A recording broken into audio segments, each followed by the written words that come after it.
Hello, hello, good morning, good afternoon, good evening, wherever you are in the world. This is Coach Tiffany Parra, Editor-in-Chief of Phoenix Fitness Fanatics Magazine, elevating your mind, body, and spirit.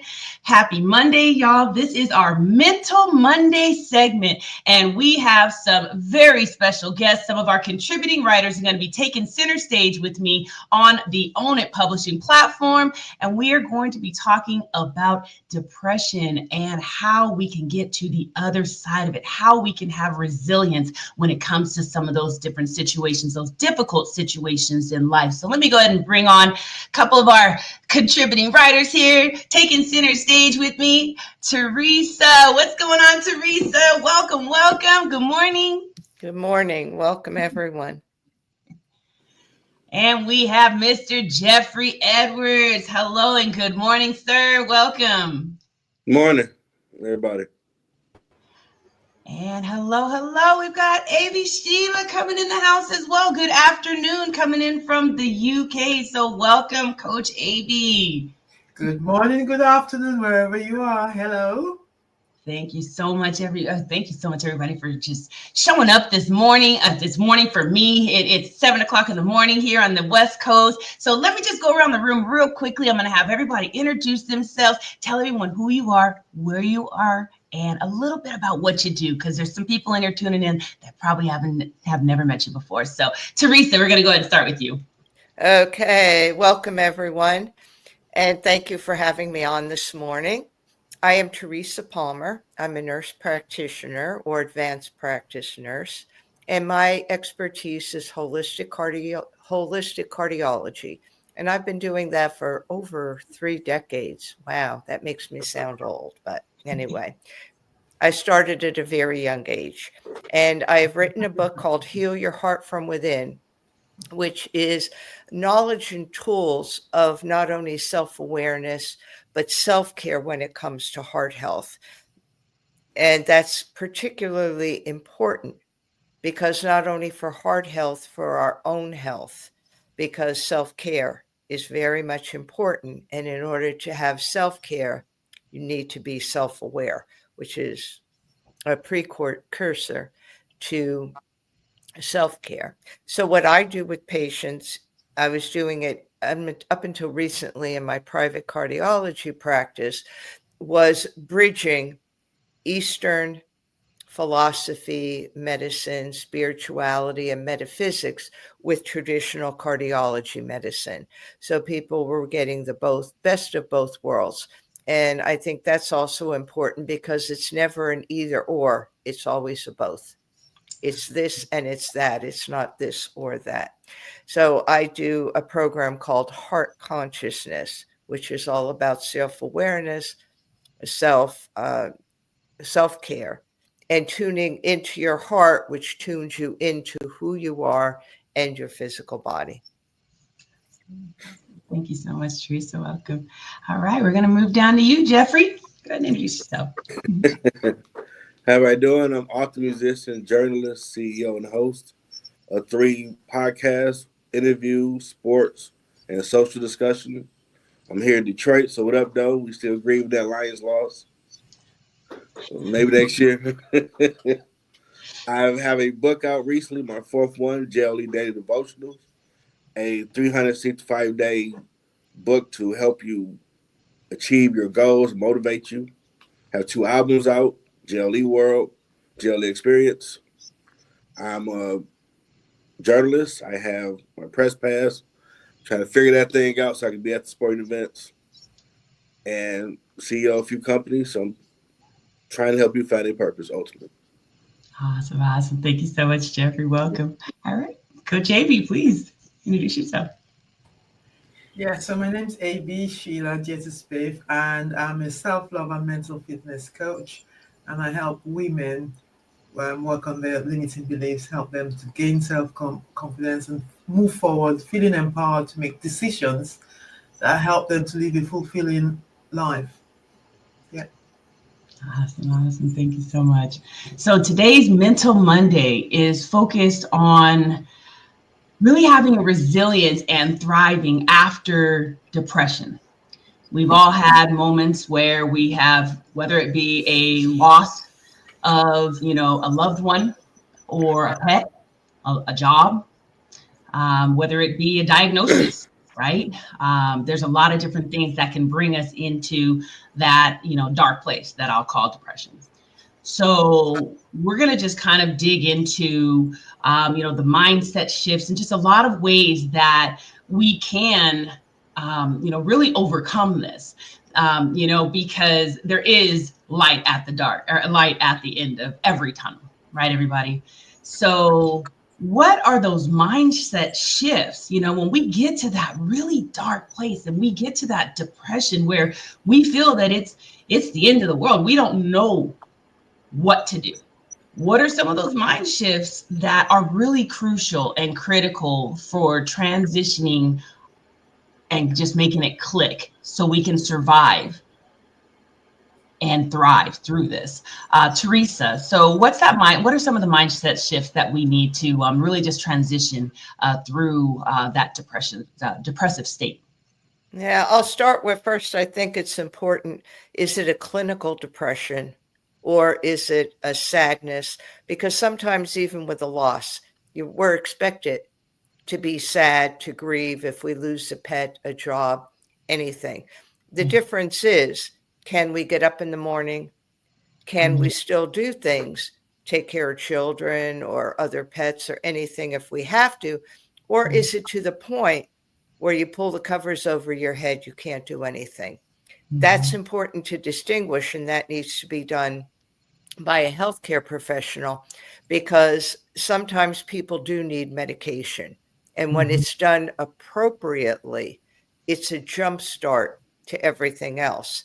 So the mindset, I would say the most important thing is, number one, you determine the level of this depression or sadness. Number two is not only being present in the moment, the what is, not worrying about what happened, what could happen in the future, but also feeling emotions. One of my mentors, who now has transitioned to the other side, Rick Jarrow, always said, sometimes you have to sit in that oven until you're fully baked.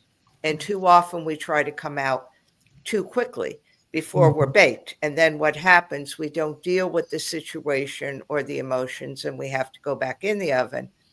And sometimes we get tired of sitting in there. But it's important to really be able to get through that tunnel. So you really need to focus on those emotions. What are you feeling? And we don't always have to feel good. People, we kind of, especially in the United States, have a misunderstanding that we have to feel good. You ask somebody how they are, the answer always is, I'm fine, how are you? Nobody really wants to know how you're feeling unless they're a close friend, a family member, or a confidant. But it's important for you as the individual to say, okay, I lost my job. I don't need to be happy about this. I could be sad. I don't have to feel good. I could feel unhappy, and that's an appropriate response. And I think sometimes with depression, we try to hide that. Yeah. There's two things. Either we jump the gun. I've had even young people come into my practice and say, oh, I broke up with so-and-so. I have to see her in my third period chemistry class. I need an antidepressant because I don't want to be sad when I see her. Well, you need to be sad when you see her because you need to get through that. And those aren't people that you give antidepressant medication to. But then there's people that need to jumpstart their life again, to get out of that hole, to be able to start to feel again, to be able to deal with things. And in order to do that, you have to have some part of a rational mind, and you have to have an open heart. So I would say, again, the two things are, number one, be present in the moment. What's going on right now, and how am I dealing with it? And number two, knowing that you don't have to feel good.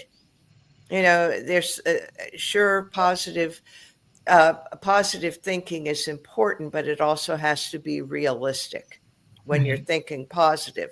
If the world is falling apart around you, that's not the time to say, oh, everything's wonderful. That's the time to say, this is going on. it's okay for me to feel this way. And now what else can I do to get past it? And movement or exercise, anything like that is important because it helps with getting serotonin, not only to the brain, but then taking that serotonin from the brain and distributing it so that we feel better. Thank you. Absolutely. Thank you. Yeah, and I think you hit quite a few points there, and really processing those emotions is huge. Listening to your body, like you said, Teresa, because sometimes we're going through a lot of stress that may lead us down into depression, and like you said, it could be a chemical imbalance where we do need that kickstart. So, I mean, even for myself in, my own experience, having panic attacks and not even knowing what they are, and then going, oh my gosh, what is this? Is it, am I doing something?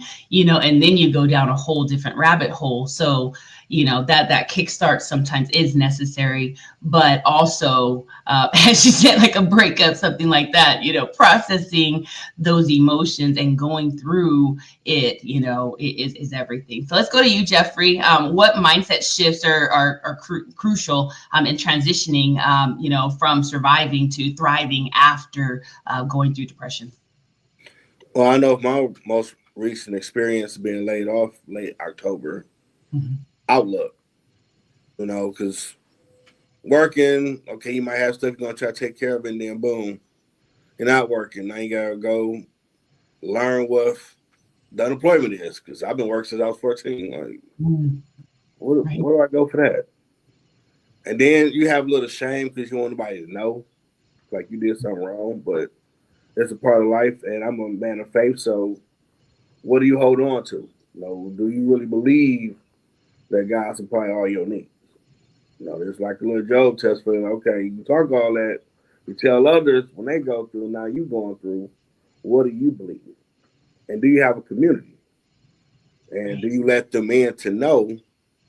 And you find out, just like you've been pouring seed into your community, they got your back.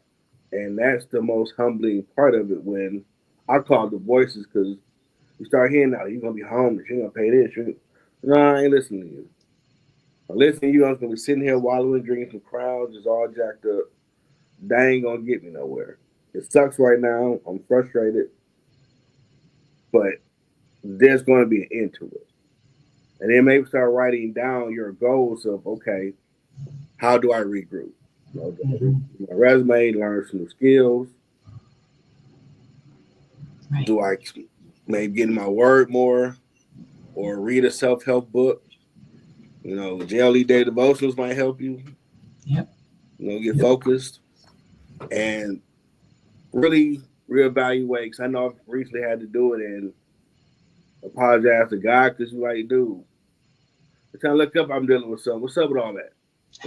Can I get a break? And I was reminded recently, like, you're one of the soldiers, so you're going to go do something with the crying for. That's right. You're going to be all right, because supply your needs right. You can check that box. You ain't struggling. You ain't got money like you want to ball out, but what you need has been taken care of.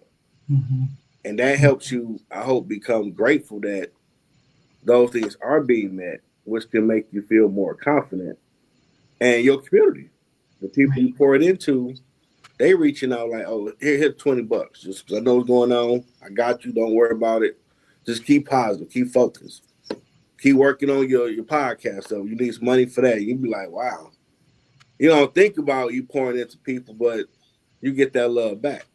Right. And that can re-energize you to keep going, to maybe God wanted you to sit down for a minute to reevaluate some stuff. That can be possible, because you might not be going in the direction of your purpose like you need to be. And now is the time to get that grind going. So when you come out of it, you where you should be. Right. I love that, Jeff, because, having that attitude of gratitude is everything, right? Like, and putting it in perspective that, look, you know what, this is kind of a bad situation. It was taken from me. Like, I got to adjust. But having the faith and knowing, like, hey, you know what, I do not want for nothing. Yeah, I can't ball out like I maybe want to, but my needs are met. and that it's just going to keep on being positive. So just being able to have that shift, that attitude of gratitude. Again, I think that's what does definitely bring people, out of that depressive state as well. So I love that. I love that. So thank you, Jeff. Mm-hmm. Coach AB, what mindset shifts do you feel are crucial? So crucial, mindset shifts are crucial from my perspective after you've gone through it, thriving after depression. So one of the things that I would look at is going from hopelessness to empowerment. So recognize that it's not a race. It doesn't define you. It does take time to come out of it. So be compassionate with yourself. Give yourself time. It's a condition. It's not your identity. Because sometimes I think we think that's who we are, but it isn't who we are. So that's very important. So shift from mind your language, from I can't to I can, I'm capable of, that kind of helps you mentally to feel more positive. And then about perfectionism, we don't have to do everything today. We don't have to put so much pressure on ourselves, just baby steps. And when you take each step, you celebrate each step, no matter how small. So I feel depressed, I never got out of bed. But now, after my medication or my kickstart, I'm feeling better. So I'm going to go for an exercise today. But you don't happen to get up and go for the exercise, but you wake up and you have the intention. So that's the first step. That's still a win because you're in the mind that, yeah, I'm doing it. So maybe you're even dressed to go, but you don't actually go. But that's still a win. So don't beat yourself up and say, oh, I didn't go. That's still a win. And the more you celebrate your wins, the more your brain gets active to say, yes, I can do it. So the next day you find out you're doing the next step better. And before you know what's going on, you're doing 5 minutes. And the next thing you're doing 1 hour. So baby steps, celebrate each win, chunk down things. Don't put too much pressure on yourself. Little by little, it's not a race. It's different for everybody. Some people might recover overnight. You might take longer to recover, and that's fine. From isolation to connection, making friends, keeping in touch with people that raise your vibration, maybe staying away from negative people, naysayers. Oh no, you can't do it. Keeping your distance for a while till you get stronger. Maybe that can help. Negative self-talk, like I think one of the doctors, Dr. Amen, I think his name, called it ANTS, automatic negative talk. So you get these things that come into your mind, and that's not you. So you can't help what thoughts come into your mind, and it's okay. It's an inner critic. Is it true? Is it true 90% of the time? Or sorry, only 10% of the time, but we magnify it and think it's all of the time. But it's not actually true. It's just that maybe might have down days. So be compassionate with yourself and affirm your inherent worth. You are unique, you're independent, affirm your achievements. You've done really well to even get up and get out of your states initially. That's really great. So yeah, recognize your wins. Yep. I love that. Yeah. And you mentioned too, just having that self-compassion, right? Which rolls me into the next question is, what role do self-compassion and forgiveness play in that, journey to recovery? So Teresa, we're going to start with you. What is that, what does that role of self-compassion and forgiveness for through this journey? I think they're both crucial in order to get past anything, whether it be depression, anxiety, negative thinking, anything. Because unless you can have compassion for yourself, you can't have compassion for other people. You have to be able to know that you're not perfect, that it's okay to make mistakes, and that things don't always turn out the way that we want them to. And we have to be gentle with ourselves, just like we're gentle with other people.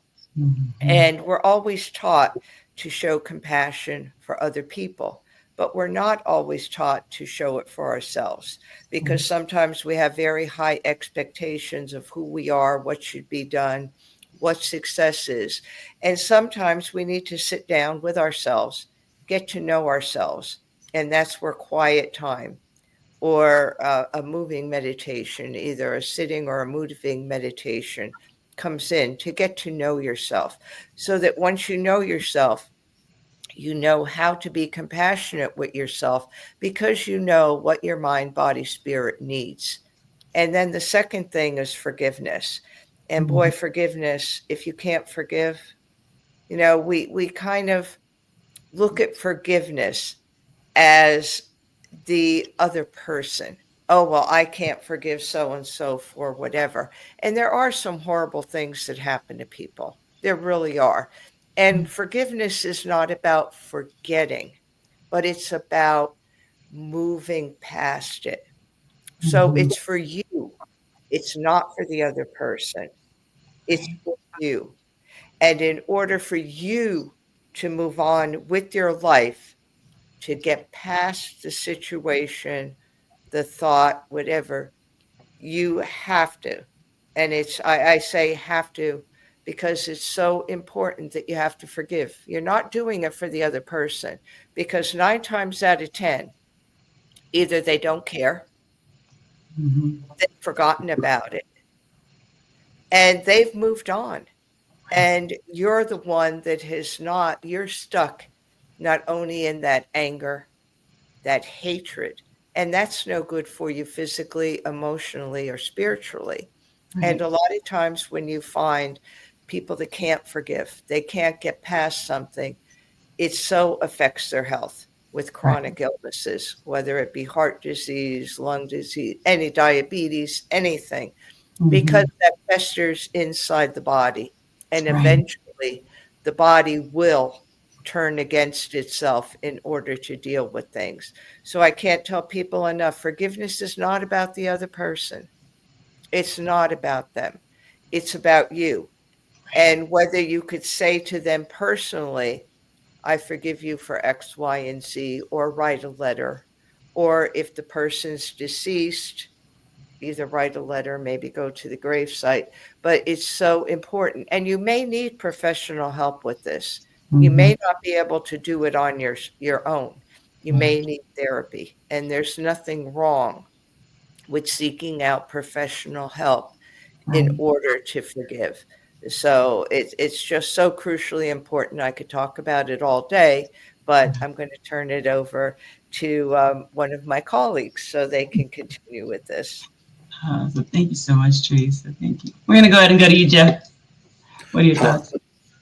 You definitely need to give yourself some grace because we tend to pour a lot into others and we forget about ourselves. I mean, we'll never be Jesus, but we can be Christ-like. And I think we try so hard to be him that you ain't perfect. Let that go. Somebody just try to run you off the road, you about to give them the middle finger, so calm down. You shouldn't, but that we're human, as we call it. Yeah. So it's okay to give yourself some grace if you don't always meet that mark. And we do have to learn to forgive because letting people live rent-free in your head is tiring.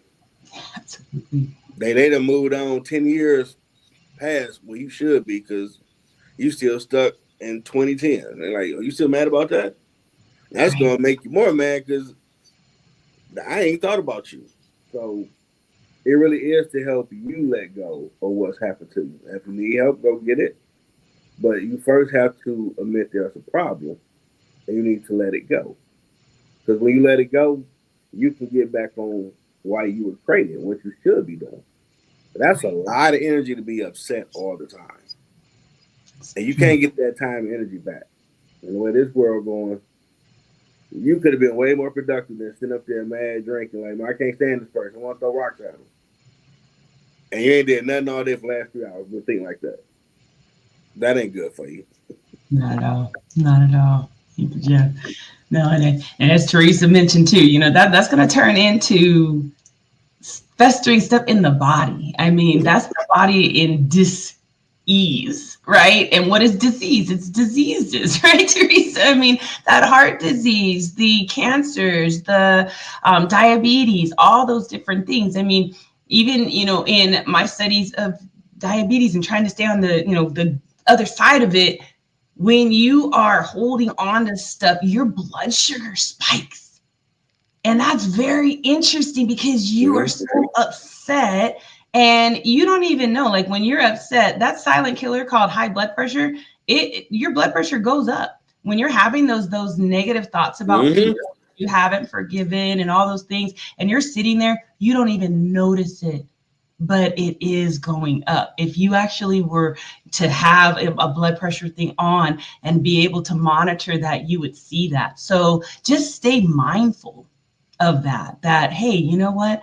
I'm going to forgive. Like I said, not forget. I'm going to forgive. I'm going to let it go so I can let go of all this negative energy that is pent up inside of me so I can thrive. So excellent, everybody. So let's go to you, Amy. Oh, thank you, Tiffany. I like what you've just said. Letting go, and like you said, and like everybody else has just said, when you store this negative energy, when you have this negative energy, it does store itself in your nervous system, and so causes your body to be diseased. And we wonder sometimes how we get what we get, but it's negative energy that has been stored, and the cells are just nervous system is so stressed out, and it causes something that maybe it's easier to cope with than the lack of forgiveness. So the compassion for yourself, the same way you have, well, most people, not everybody, has compassion for their friends, and their children, and everybody around them. The same way you have having compassion for yourself helps. If you can't love yourself, as a self-love coach, this is one of my main things I talk about. So compassion and forgiveness. So important to have compassion. Treat yourself the same way you would treat your friend. It should be the other way around. You treat yourself the way, and you treat others the way you treat yourself. So really, you should love yourself first. Like they say on the plane, you put a mask on your face first before you put it on your baby, because you're not good to anybody if you're not functional. And it's the same thing. So if you don't practice the self-love, how are you going to be capable long term to be able to love and have compassion for other people, even though that might be your intention? So it's very important to treat yourself first, acknowledge the struggles that are shared between human experiences, acknowledge all that, practice affirmations. It's okay to feel this way. It's okay to feel low. So you can tell yourself it's okay to feel how I'm feeling. I'm doing my best. I'm getting better. Every day I'm getting better. I think it was Emil Coué, I can never say that name, who said, every day in every way I'm getting better and better. So every day remind yourself you are getting better.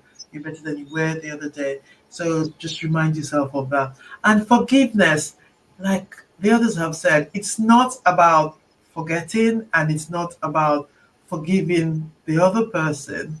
It's not about, no, actually it's about forgiving the other person, but it's not about saying that what the other person has done is right, but it's about letting go and forgiving. Because when you forgive, it's for you. It's for to be able to get rid of those negative emotions that are stored in your system, because they are stored in your system, and being able to let go and forgive. And as you're able to forgive yourself, because you might not be able to forgive yourself, because you might say, maybe it's my fault, maybe I should have been stronger, so you start giving excuses or justification for why it happened. You might never understand why the bad thing happened or whatever happened. You might never understand that. You might never understand why you got into depression, but it's about letting go and being able to forgive yourself. It's just one of those things. You're better now. You're moving forward. That's a big plus. There's a lot of people that can't do that. So you've done that. So give yourself a big hug. Yes, I've done it. Because when you say yes, the feeling is the secret. I always say that, like, I don't know if you watched the movie The Secret, but they never said that in the movie. But later on, Bob Proctor said the secret is the feeling. So when you feel good, your brain works for you, your body works for you to make you feel better and to give you solutions to be able to get more positive. So it's very, very important to be able to go for compassion, because it's all a learning. I believe we're all here to learn and grow. It's no Mm-hmm. mistake, an opportunity for growth. So take that Yeah. opportunity up and get there. Thank you. Absolutely. Love it. Thank you so much. So now, just listening in on here, I think all you guys kind of hit a little bit of talking about the support of this. And Jeffrey, I know you were talking about having friends and having people that can see the situation, and you've poured into them, and they are now pouring into you. And that is really you have to have a sustainable support system around you sometimes to get through any type of mental Mm-hmm. mental health, mental wellness, just being able to stay up. So how can someone build a sustainable support system for long-term mental wellness? I know when I got laid off, it was a gut punch, and Yeah. I going down that, because I'm like, Uh-huh. well, I've never been let go from anything. What the, you Yeah. know, and I Mm-hmm. started going down that, and I decided to create a group.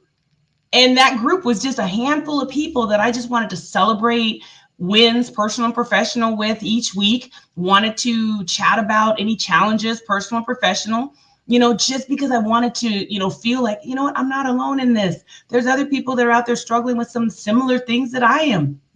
And my group has grown. I mean, there's 500 women worldwide now. Nice. Amazing, but to have that support system, and to even see in that support system little groups that have come together when others are dealing with different things. And that is so vital, because there's so many people out there that just go into a box, Yeah. and they become a hermit. I've been there before as well. So, and that didn't work. So let's talk about that. So we'll go with you, Teresa, and then we'll go down to you, Jeff, and then we'll let you go ahead and finish this off, AB. So what is building a sustainable support system look like to you, Teresa? Yeah, to me, sustainable support is having someone who's a confidant. And that could be a friend, a family member, a significant other. Just pick somebody that you could complain to too, because that's important. Because sometimes we're feeling certain ways, and especially say you get let go from a job, or something goes on at a workplace, or something happens. I've been there, and you can't say things to other people unless it's appropriate. And, having a confidant where you could call them up or meet with them and say, oh my goodness, this went on, this went on. I'm so upset about this happened, that happened, that happened, is so important. The other thing is that you could, like you said, build a community group or join a support group. And there's a lot of support groups for a lot of different circumstances.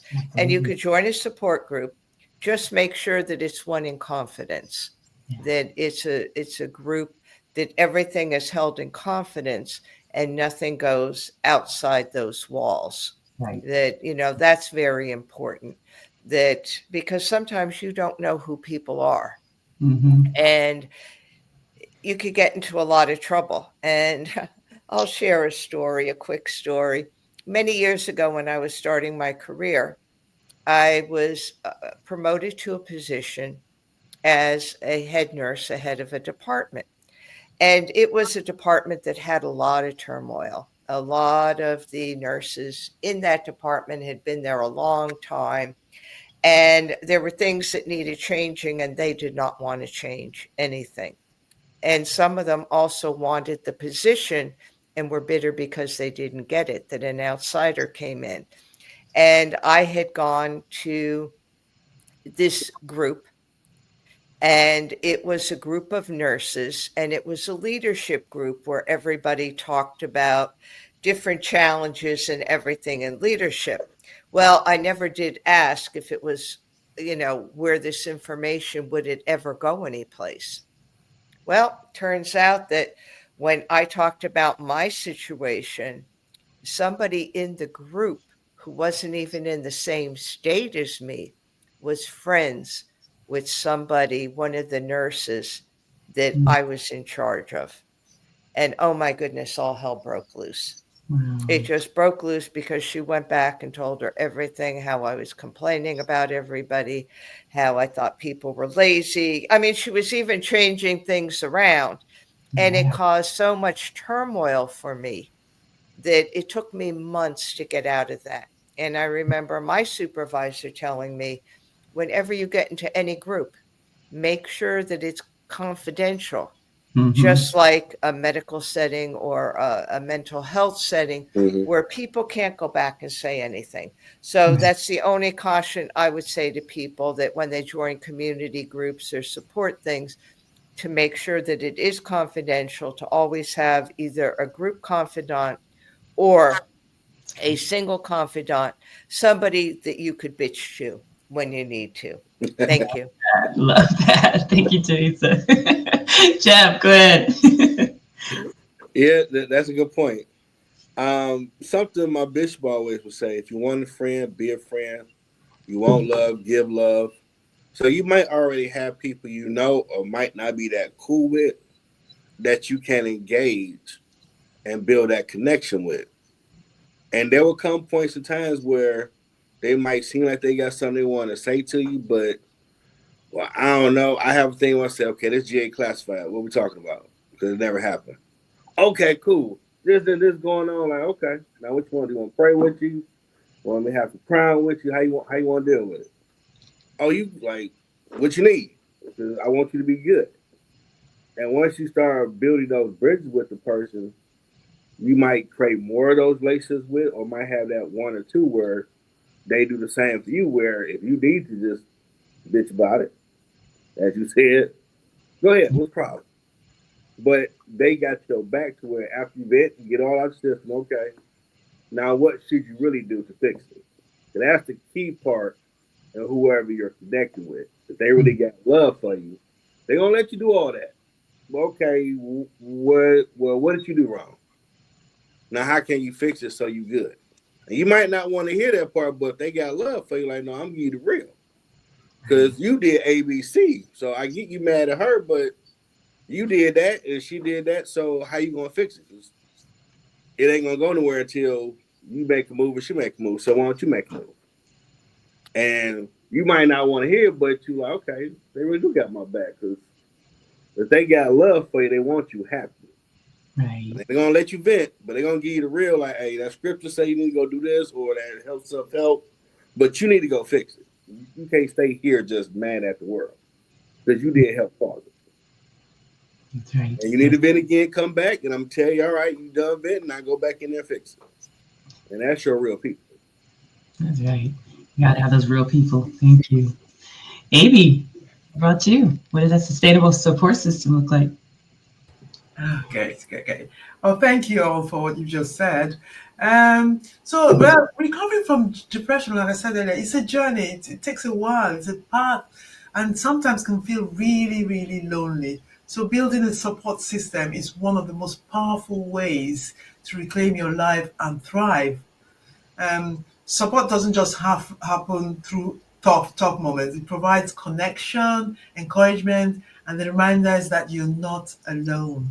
It's always so like Teresa said at the beginning, start with trusted relationships. People that you know, people that you can trust. And from her theory that she talks about confidence, making sure that there's confidence, so that, because that can be quite distressing when you hear that your story has been shared with other people. If possible, seek professional help from a coach, from a counselor, seek professional help. That can also help. There are support groups around these days, so you might have one near you or an online group that you can join. That's really helpful. Also, learn how to set boundaries. So there's some certain things that you cannot accept. Learn how to set boundaries, and people respect boundaries. A lot of times when people cross boundaries, because they don't know what your boundaries are. So you're thinking that maybe they're trying to make you feel bad, but actually they're probably not self-aware, so they can be aware of you if they're not self-aware. And then nurture the self-support. So although it's also great to have a support network. It's also great to nurture your own self support. That's me time. And remember, building support takes time. Yeah. It's worth the effort.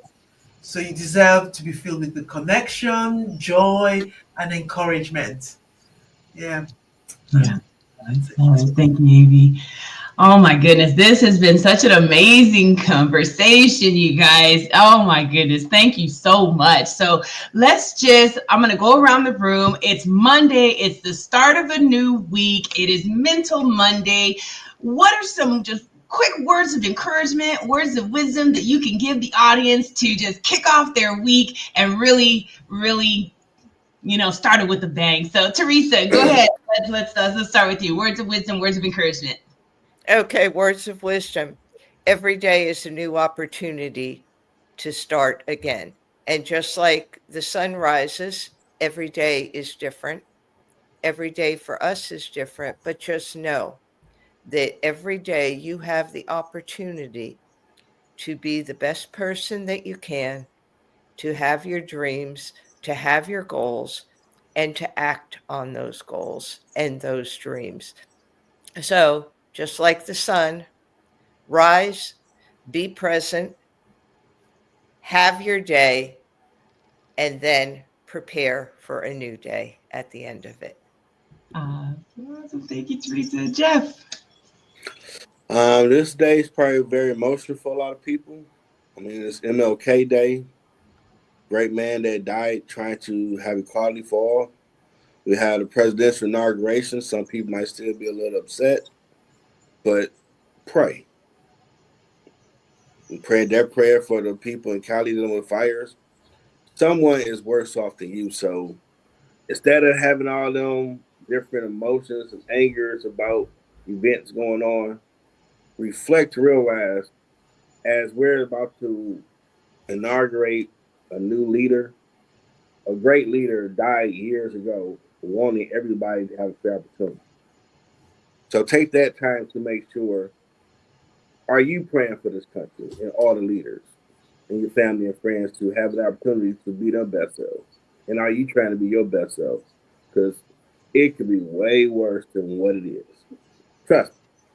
I'm dealing with it right now, and I know it's arctic weather in Michigan right, negatives. You better off than being over here right now. But you can't be outside 30 minutes without getting frostbite. So it's always worse somewhere else. And be grateful for what you have, because, like I say, the next day will be better. Yes. Thank you, Jeff. AP. Yeah, for me, I forgot to mention diet. Um, diet plays a great deal in terms of your hormonal balance, which can lead into anxiety and depression. So listen to your body, look at what you eat, what you're putting in, because I know it doesn't sound like it's important, but from my experience, diet is so important in terms of your mental health. Um, Take time to care for yourself. Self-care, very important. And the gratitude again, like Jeffrey mentioned, so important to remember gratitude and why you're grateful for the things you're grateful for. So the sun's come out today. Why are you grateful for the sun? Because the sun gives me so many minerals and so many vitamins and gives me so much energy. And without sun, we will not be here. We will not exist. So we need it. So why? And so that makes you feel good. So the why as to why you're grateful for. So that's very important. Yeah, those are my words of wisdom. Awesome. Thank you so much. Well, everyone, I want to thank you all for joining us today. If you want to get in contact with any of these contributing writers, we're going to go ahead and start with Teresa here at the bottom there. I put on the ticker, but Teresa, go ahead and let everyone know how they can connect with you if they want to work with you, find out more about you as well. Okay, I do have a website which will be revamped, but I do have the website. It's wellbeinggal.com. It's at the bottom there, and it's all one word. I did write a book. Heal Your Heart from Within, which is available on Balboa Press, who is my publisher, Amazon.com, Books A Million, and Barnes & Noble. And I'm also on Instagram, so people could get in touch with me, direct message me on Instagram. I am on Facebook, but I'm not quite sure what's going on with Facebook. To me, it seems to be not getting as many messages, or content seems to be kind of a little crazy with that. So I would say Instagram, my website, and if you want to purchase the book, you're welcome to do that. It could be either be through what I mentioned. Okay, thank you for having me today. Awesome. Thank you, Teresa. All right, we're going to go to you, Jeff. All right, first one, appreciate the opportunity to be on your show. Phenomenal show you got going here. If you want to buy my books and music, you can go to Amazon.com and look up Jeffrey Edwards. You will see my face, and you'll see the books. You can email me at middlegroundwithjolellc@gmail.com. I'm on Facebook, Jeffrey Edwards. LinkedIn, Jeffrey Edwards. You'll see my face. On Instagram, if you look up Middle Ground with JLE, you will see me. And I have a YouTube channel you can like and subscribe to, Middle Ground with JLE, LLC. And I'll be out here. All right. Thank you, Jeff. And AB. Yeah, you can find me on Facebook, Instagram, and LinkedIn. I do have a book, Breaking Free, and it's on Amazon. And also I've got a website, which is absheila.com. Awesome. Thank you so much. Thank you. All right, everyone. So thank you so much for joining us today. Connect with these contributing writers. You can also see content in Phoenix Fitness Fanatics magazine every month from these individuals and so many more that can really help you to elevate your mind, body, and spirit. If you are looking to get physically, mentally, spiritually, or financially fit, you definitely want to tap into Phoenix Fitness Fanatics. Go to phoenixfitnessfanaticsmag2021.com and get your subscription today. And make sure you also subscribe to our YouTube channel. Just look up Phoenix Fitness Fanatics and you will find us there. Thank you all so much for joining us today on this Mental Monday. We love you so much, and we will see you all next time. Take care, everybody. Bye.